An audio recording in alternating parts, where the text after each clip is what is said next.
और चलिए सीधा आपको मेरठ लिए चलते हैं, जहां से मुख्यमंत्री योगी आदित्यनाथ संबोधित कर रहे हैं। उत्तर प्रदेश सरकार में पीडब्ल्यूडी के राज्य मंत्री कुंवर ब्रजेश सिंह जी, लोकप्रिय सांसद श्री अरुण गोविल जी, राज्यसभा के माननीय सांसद डॉक्टर लक्ष्मीकांत वाजपेयी जी, माननीय सांसद श्री राजकुमार सांगवान जी, आज के इस कार्यक्रम में उपस्थित जिला पंचायत अध्यक्ष श्री गौरव चौधरी जी, महापौर हरिकांत अहलुवालिया जी, भारतीय जनता पार्टी के क्षेत्रीय अध्यक्ष श्री सत्येंद्र सिसोदिया जी, विधान परिषद के सदस्य श्री अश्वनी त्यागी जी, श्री चंद शर्मा जी, धर्मेंद्र भारद्वाज जी, माननीय विधायक अमित अग्रवाल जी, माननीय विधायक गुलाम मोहम्मद जी, जिला अध्यक्ष शिव कुमार राणा जी, महानगर अध्यक्ष विवेक रस्तोगी जी, आज के इस कार्यक्रम में उपस्थित इस क्षेत्र के सभी सम्मानित नागरिकों, बहनों और भाइयों, आज सावन मास का अंतिम सोमवार है। बाबा ओगढ़नाथ के श्री चरणों में नमन करते हुए इस न्यू इंटीग्रेटेड टाउनशिप स्कीम के लिए मैं आप सबको हृदय से बधाई देता हूं। बहनों और भाइयों, प्रदेश के अंदर आदरणीय प्रधानमंत्री जी के विजन के अनुरूप इंटीग्रेटेड टाउनशिप स्कीम को आगे बढ़ाने के क्रम में एनसीआर की ये दूसरी ऐसी परियोजना है जिसे आज यहां पर शुरू किया जा रहा है। याद रखना, जब भारतीय देश के यशस्वी प्रधानमंत्री जी ने देश की अर्थव्यवस्था को $5 ट्रिलियन की इकोनॉमी बनाने का लक्ष्य निर्धारित किया था, तो उस समय उत्तर प्रदेश को हम लोगों ने $1 ट्रिलियन की इकोनॉमी बनाने का एक लक्ष्य रखा। $1 ट्रिलियन की इकोनॉमी के लिए आवश्यक था कि हम अर्थव्यवस्था को गति प्रदान करने के लिए किए जाने वाले प्रयासों को एक नई गति दें, और अर्बनाइजेशन उसका एक नया माध्यम था। ये नया माध्यम को आगे बढ़ाने के लिए ही हमारी सरकार ने प्रदेश के सभी म्युनिसिपल कॉरपोरेशन, जितने भी अर्बन बॉडीज थी, डेवलपमेंट अथॉरिटीज थी, इंडस्ट्रियल और अथॉरिटी थी, इन सबको इस बात के लिए धनराशि उपलब्ध करवाई कि वे अपने अपने यहां एक नई टाउनशिप स्कीम को लागू आगे करें। न्यू टाउनशिप स्कीम के अंतर्गत आज यहां पर हम लोगों के द्वारा इस बड़ी स्कीम को लॉन्च किया जा रहा है, जो 700 एकड़ से अधिक भूभाग में, 750 एकड़ के अधिक भूभाग में यहां पर विकसित की जा रही है। और याद रखना, ये इंटीग्रेटेड टाउनशिप की स्कीम है। इसमें आवासीय भी होंगे, इसमें औद्योगिक भी होगा, इसमें कॉमर्शियल भी होगा। एक नया मेरठ आपको यहां पर देखने को मिलेगा। सही, सस्ता और टिकाऊ मकान की सुविधा इस टाउनशिप स्कीम के माध्यम से एनसीआर के नागरिकों को यहां मेरठ के अंदर प्राप्त होगा। आपने लोकेशन देखा होगा, रैपिड रेल से सटी हुई ये जमीन। आज मेरठ, याद करिए, ये वही मेरठ था जिसकी पहचान कभी सोतीगंज के चोरी के बाजार से होती थी। ये वही मेरठ है, लेकिन आज सोतीगंज अपने आकाओं के साथ ही सोता हुआ चला गया। आज सोतीगंज समाप्त, अब मेरठ की पहचान हो रही है 12 लेन के एक्सप्रेस हाईवे के साथ। आज मेरठ की पहचान हो रही है रैपिड रेल के साथ। देश की पहली रैपिड रेल है और रैपिड रेल को हम मेट्रो के साथ भी मेरठ के अंदर जोड़ने जा रहे हैं। प्रदेश की पहली स्पोर्ट्स यूनिवर्सिटी मेजर ध्यानचंद के नाम पर इसी मेरठ में स्थापित हो रही है। अब सोतीगंज बीते दिनों की बात हुई, अब तो मेरठ की पहचान बन रही है वन डिस्ट्रिक्ट वन प्रोडक्ट में स्पोर्ट्स आइटम के लिए। देश और दुनिया के अंदर कोई भी खिलाड़ी जब खेलता है तो स्पोर्ट्स का जो भी आइटम उसके पास होगा, वह कहीं ना कहीं से मेरठ से जरूर बनी होगी, मेरठ का उसके साथ जुड़ाव जरूर होगा।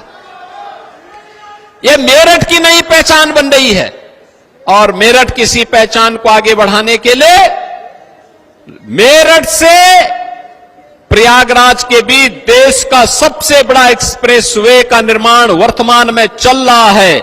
आज मेरठ के अंदर यह भी साकार हो रहा है। लोग कहते थे क्या एक्सप्रेसवे बन जाएगा? हम तो इस साल के अंत में एक्सप्रेसवे का लोकार्पण भी करवाने जा रहे हैं।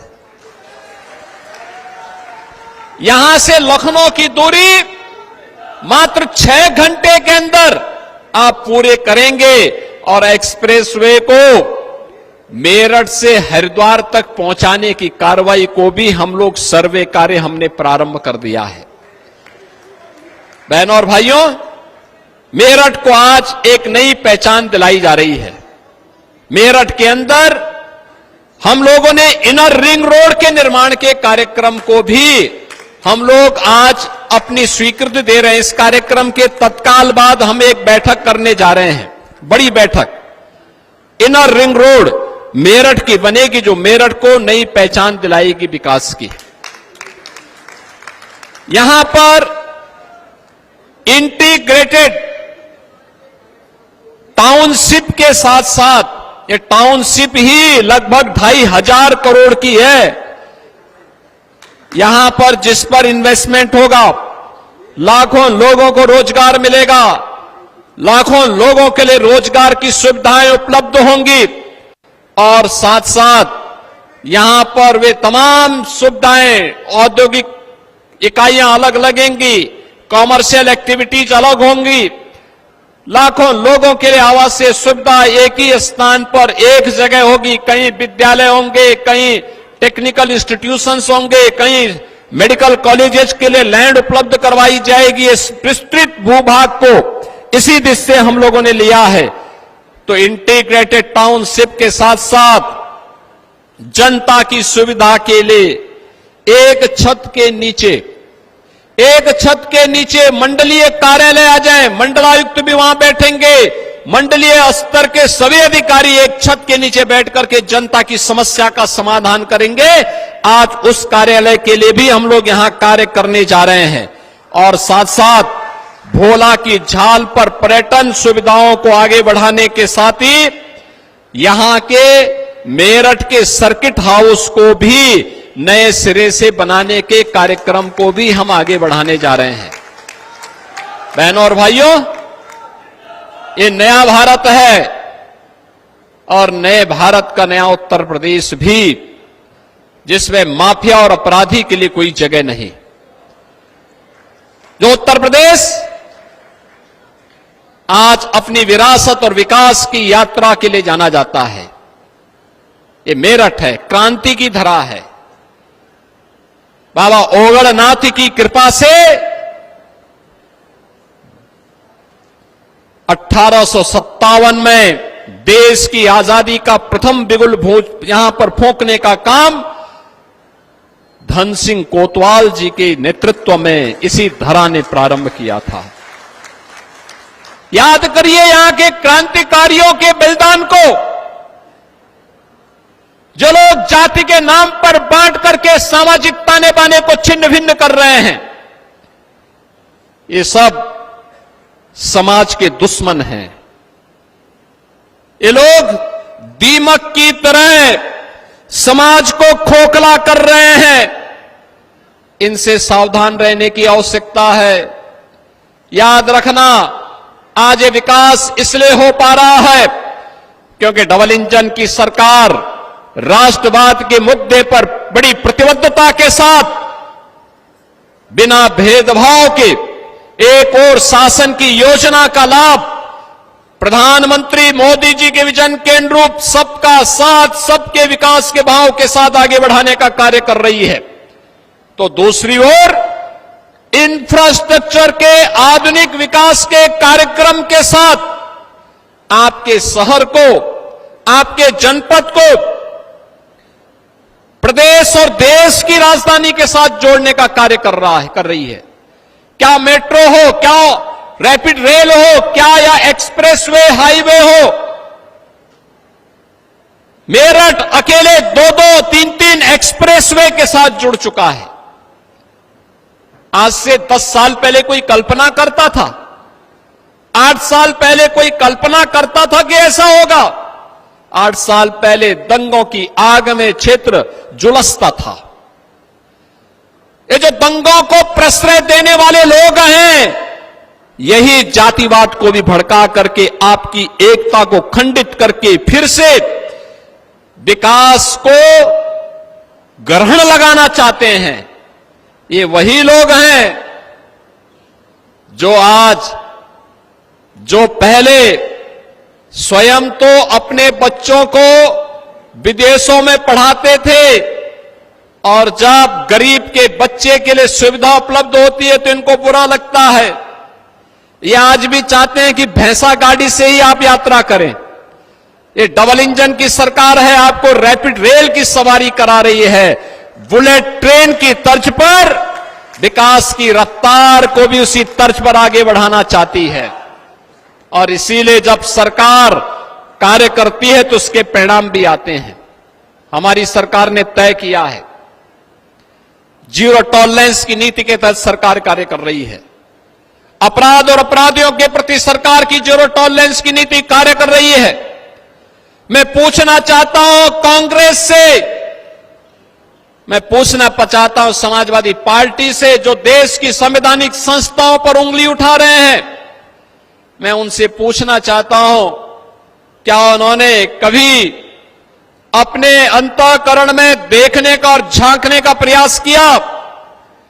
जब अपने स्वार्थ के लिए इन्होंने आतंकी घटनाओं को अंजाम देने और उस पर कोई कार्रवाई नहीं की थी। याद करिए मालेगांव की घटना को, कैसे उस समय निर्दोष हिंदुओं को फंसा करके देश के शीर्ष राष्ट्रवादी नेतृत्व को फंसाने की कुत्सित चेष्टा होकर के देश के अंदर आतंकवाद का नग्न तांडव करने का कुत्सित प्रयास कांग्रेस नेतृत्व की सरकार कर रही थी। कैसे कांग्रेस बेशर्मी के साथ इस कार्य को कर रही थी। पूछा जाना चाहिए कांग्रेस के लोगों को कि मालेगांव के मुद्दे पर कब कांग्रेस, जो पाप इन्होंने उस समय किया था, अपने इस पाप के लिए कांग्रेस पार्टी देशवासियों से कब माफी मांगेगी?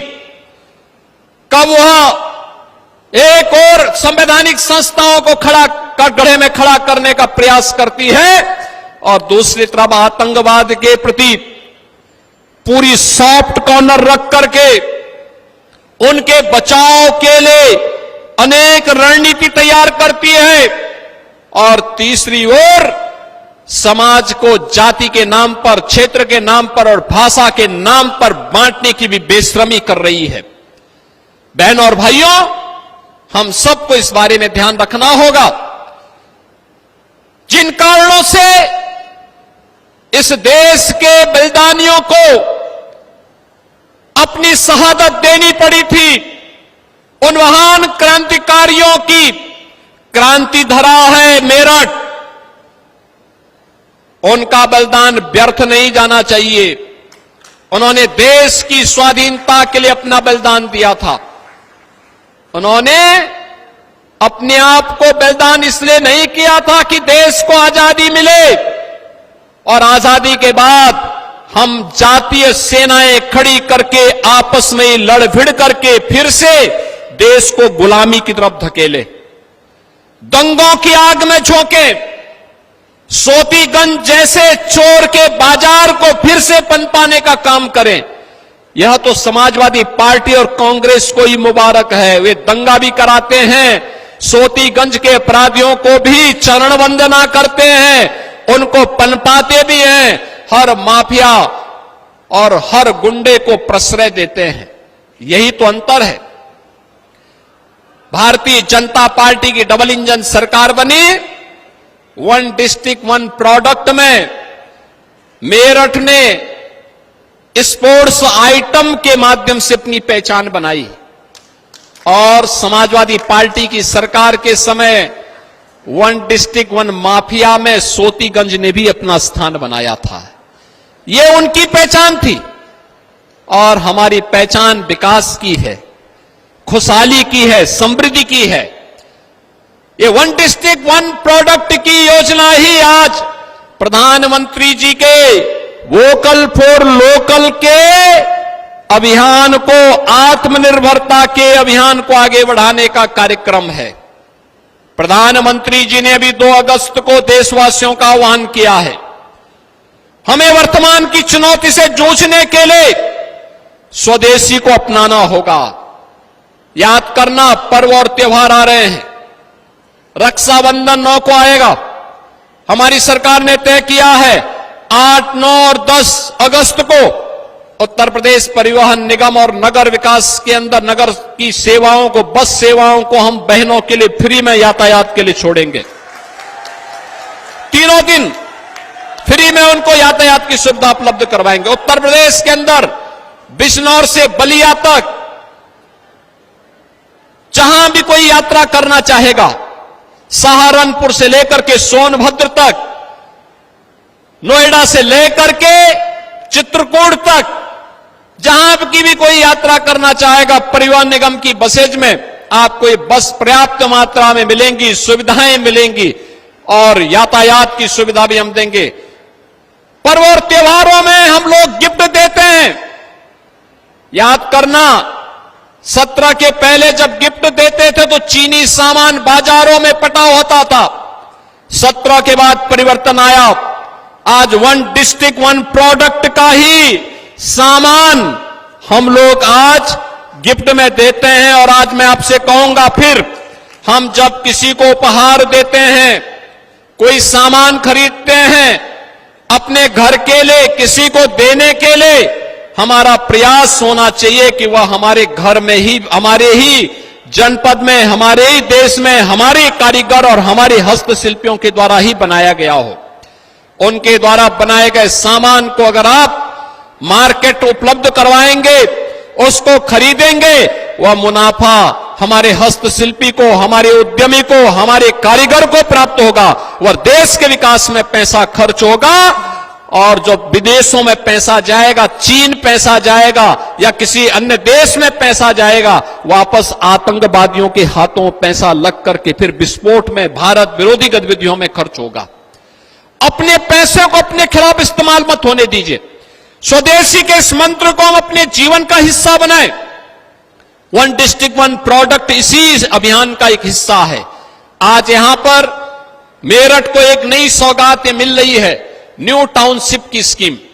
और न्यू टाउनशिप की स्कीम, यह स्कीम हम लोग समर्पित करेंगे अपने श्रद्धेय नेता पूर्व प्रधानमंत्री श्री अटल बिहारी वाजपेयी जी को। अटल शताब्दी के नाम पर इस टाउनशिप को हम समर्पित कर रहे हैं। 750 एकड़ से अधिक क्षेत्रफल में बनने वाली यह स्कीम एक इंटीग्रेटेड टाउनशिप की स्कीम होगी, और इस स्कीम को मजबूती के साथ आगे बढ़ाना, समयबद्ध तरीके से आगे बढ़ाना। मैं उन सभी अन्नदाता किसानों का अभिनंदन करूंगा जिन्होंने इस टाउनशिप की स्कीम को आगे बढ़ाने के लिए अपना योगदान दिया है और वे लोग इस स्कीम को आगे बढ़ा करके श्रद्धेय अटल बिहारी वाजपेयी जी का स्मरण उनके शताब्दी महोत्सव के अवसर पर कर रहे हैं। आज के इस अवसर पर एक बार फिर से आप सबको रक्षाबंधन, श्री कृष्ण जन्माष्टमी के साथ ही देश की आजादी के पर्व, देश के स्वाधीनता दिवस की हृदय से बधाई और मंगलमय शुभकामनाएं आप सबके प्रति व्यक्त करते हुए मैं अपनी वाणी को विराम देता हूं। धन्यवाद। जय हिंद।